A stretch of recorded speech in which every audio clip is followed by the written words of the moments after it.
Okay, so this video is going to be a little push day that I did. I say it was the other day. This was the first workout with my current prep that I'm doing for my second bodybuilding show, which is NABA 2018 Southeast. Starting off here, this is my first, I'd say, working set, but I find 100 kilograms right at the moment pretty easy to move. Bench press used to be one of my strongest movements, but now it goes deadlift, squats, and now bench, because I sustained a shoulder injury a while ago, about a year ago. Really it's over a year ago, which really hindered my pressing movements that involved my shoulder. But it's something that I've been trying to sort out. And here I was just pushing about, this was 130 for a good few reps. It felt really explosive. I felt form was tight. But bench is never something I've really used for muscle building. It's always been a strength building exercise for me. That's the way I've always used bench, because who doesn't want a massive bench? Here moving 135 for a good few. Again, look at the elbows. It's something I can really need to work on. They are really out of control.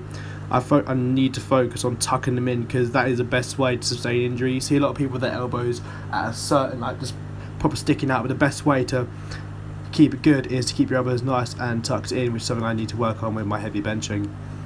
And moving on here to cable flies, which is probably my second most favourite movement. No, I'd say it's my first favourite movement for actually growing the chest. You get a really good squeeze and a really good contraction. Again, I live by tempo. Tempo with weightlifting is everything to me. That and progressive overload, which I'll get into in a minute.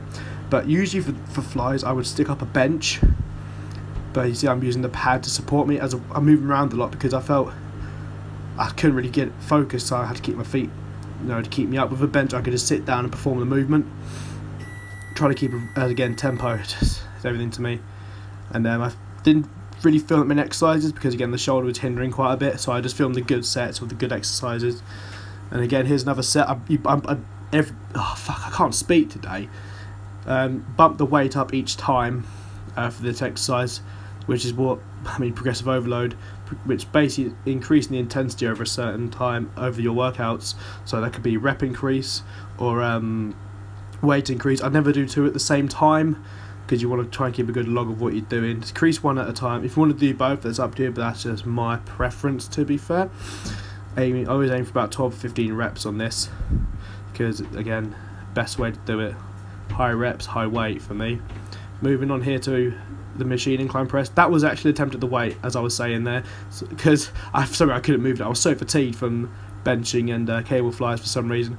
But this was using as nobody to gloat, but the full stack here for a good few reps. Again, mind to muscle connection, really focusing what I'm doing. Because if you're just shifting the way from A to B and you're thinking about something else, you're not going to get the full benefits. It is a mental game as much as a physical game, weightlifting. Anyway, that's going to finish off the three chest exercises that I did. Moving on here to a bit of triceps.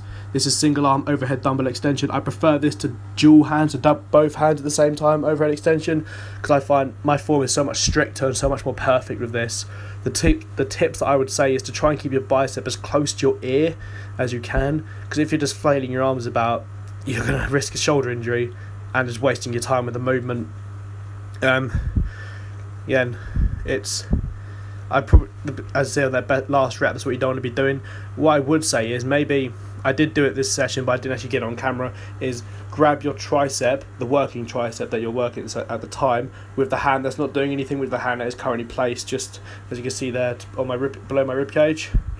Maybe place that to try and keep your arm in place. It would make it so much more harder, which is obviously, for me, making things harder is how I've always grown, making it hurt, properly getting good reps out. Moving on here in just a second, last rep, get that last rep out, there we go. On to the last exercise is your basic tricep rope pushdowns, making sure that at the end of the movement you squeeze and really make sure your knuckles are going parallel with the floor, driving down with your thumbs. Also try to keep your hips out slightly and shoulders back, so you get that full tricep involvement, and chest up. Again, this is, I think I did a drop set, but I don't think that's this clip. I believe it. Yeah, it's definitely this clip here. Bump the weight up a little bit. As you can see, it's getting a little bit more harder, finding it really hard to fully extend. But that's what I mean. It's forced repetitions. It's still a repetition as long as you're getting that contraction and coming back up again. I believe this is the drop hit. There we go. Again, moving in, and that is it. So I'm basically going to log a week every week or a few days or so of my prep on YouTube. So I hope you've enjoyed, and I'll catch you in the next video. Peace.